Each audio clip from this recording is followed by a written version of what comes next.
Hello world, thank you for joining me for another episode of the Survivor series, a week-by-week analysis of Survivor for newcomers and regular viewers alike. You know what? Actually, the thanks applies just to anybody who watched last week's episode and then came back for this one. For you new viewers, maybe be patient. Maybe wait till the end of the episode. Maybe I'll thank you then. You may recall that last week I suggested there would be 3 things we were looking for this week. 1, we want to find out what Edge of Extinction is. 2, we just want to get a little more flavor of who our players on the different tribes are. We don't really have that yet.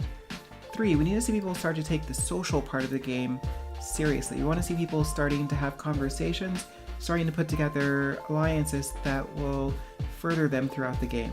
Yeah, we got all of that. We got it all. Where did that transition come from? Why is it so loud? I'm frightened by my own transitions. The first thing we see this week is footage of Reem at the edge of extinction. And man, what an experience that looks like. You're out there in the elements, minimal shelter, no food unless you get it, by yourself for who knows how long. We see her try to start a fire, but we never see her actually start the fire. She is out there without fire, people. No fire, no food, no friends. The next thing we see is fallout from the tribal council. We see Wendy trying to explain herself to David and Rick. She explains that she was going to be ride or die for Reem no matter how the vote went. This actually seemed to have a positive effect on David and Rick.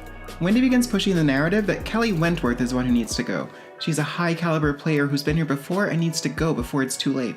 And I think this is hilarious that she's saying this to David. Like, if I were David, I'd be like, what about me? This also reestablishes the narrative that we began to see last week of Wendy versus Wentworth.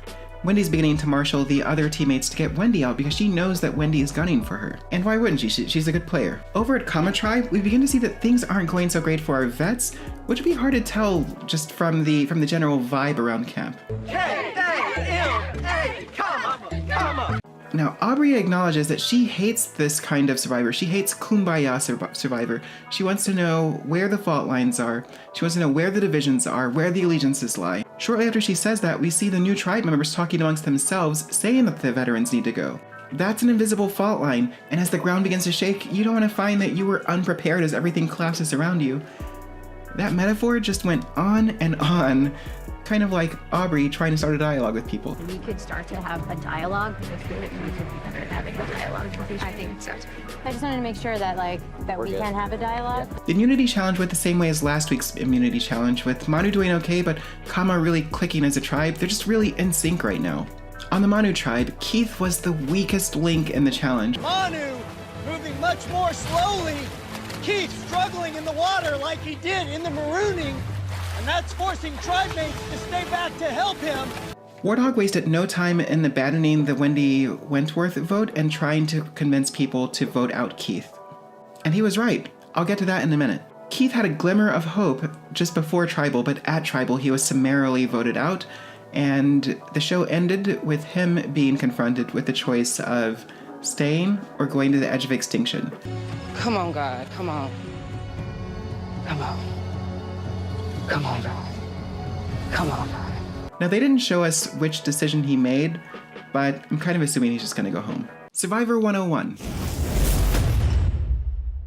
These transitions are too much. In the beginning game, each player needs to begin trying to actively create alliances. These are important because alliance members become sources of information around camp, and they also become votes at Tribal. While focusing on the personal part of the game, the tribe as a whole needs to concentrate on the well-being of the group as a whole.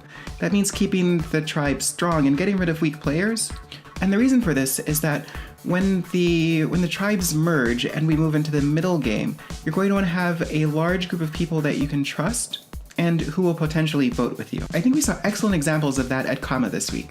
For the tribe, getting rid of Keith was critical. From the opening moments of the show, Keith has shown himself to be more of a liability than an asset, due to his inability to swim, which held the team back in this challenge. Now, most immunity challenges have some water element, which means that getting rid of him now is just going to strengthen the team over the long term. That was an excellent group decision at Tribal. At Tribal, we also saw Chris start to talk about group strength and voting blocks. And this shows that he's thinking near term with group strength, But I think that the voting blocks thing was just proof that he's starting to look down the line. And he's not the only one. One of my favorite developments this week is David looking at Wendy as a potential loose member of his alliance, someone that he can rely on as a vote now and in the future. Also, side note on David, I just learned that he was a staff writer on Family Guy. Did anybody else know this? That's a cool thing to never talk about. All right, just some things that were interesting to me this week. One, you gotta feel sorry for Keith. I mean, here's a guy who came into this game not knowing how to swim, is having to try to get swim lessons from his teammates. He goes into this challenge and he sees that his swimming makes him a liability in the early portion of the challenge. And so he says to himself, here is the moment for my redemption. Okay, I'm ready for you, I'm ready. Here comes Keith from Manu. Keith. And he goes out there and he underthrows the ring, he overthrows the ring, and he just has to go back and just hang his head in shame. I feel for you, Keith, because I also want to go on Survivor and I can't swim, and I know that my fate would be the exact same as your fate. One thing that happened this week was there was an open idol hunt. Wentworth, feeling that Wendy was probably out looking for an idol, convinced everyone to go out and look for an idol together. Not together as a group, like everybody could look individually, but just kind of have a moment where everybody's searching for idols, and I honestly don't understand why this doesn't happen more often. Going out and looking for idols is seen as being sneaky, but the idols are there. The idols are an element in the game. Why would you not be going out and looking for idols as often as possible?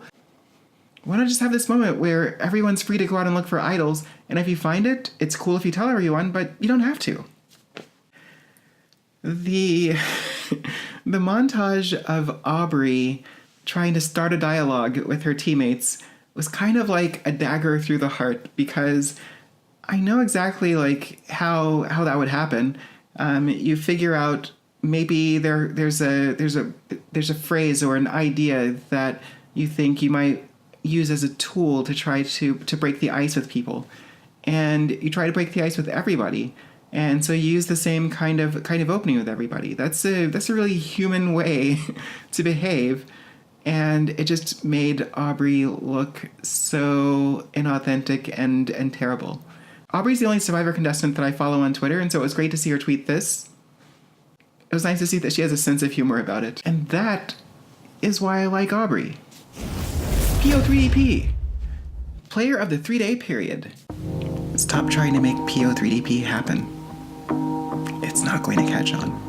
My PO3DP this week is War Dog, and I'll be honest, I don't like War Dog yet. Dude refers to himself in third person with a nickname that I would barely accept on a professional wrestler, and his intensity level is never below 7. Just always staring. Yet, his recognition of the Wendy Wentworth opposition and the Keith vote alternative was, I thought, very excellent gameplay. Especially considering that he was able to persuade everyone to vote for Keith even though they had entrenched feelings about Wendy and Wentworth. To me, that shows that his social game is going to be excellent this season. Time for my mistake of the 3-day period, the MO3DP, the MO3DP. The mistake of the week this week goes to the students who taught Ron the Millie Rock. Look, we've already seen him hit the Millie 2 episodes in a row, and it looked corny AF both times. And here's the thing with him. So when he did it the first time, just like watching the show, I was like, I already know this guy's story. This guy is a teacher, and his students taught him this dance, and he got a lot of positive reinforcement when he did it one time at an assembly. And then I went on the Survivor wiki, and I looked him up, and I was like, yep, teacher. Like, you can just see it. I feel like his Millie Rock could easily be a meme. You may love it. Who knows? I do not want to see him do this ever again. So let's wrap it up. We finally learned a little bit more about Edge of Extinction, but it remains a mystery. We are, however, reaching a point where they're going to have to tell us a little bit more about it. I mean, Reem is going on potentially day 4 of just being out there in the wild all alone. I think Manu Tribe is on a negative trajectory and will continue to lose challenges.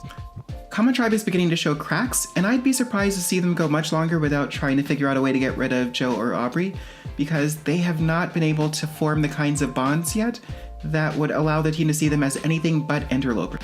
Things to watch for next week. The first thing we want to see is people on Manu starting to form actual alliances. Right now, we've only got David and Rick with a really tight alliance, and there's this Wentworth faction of really loose connections.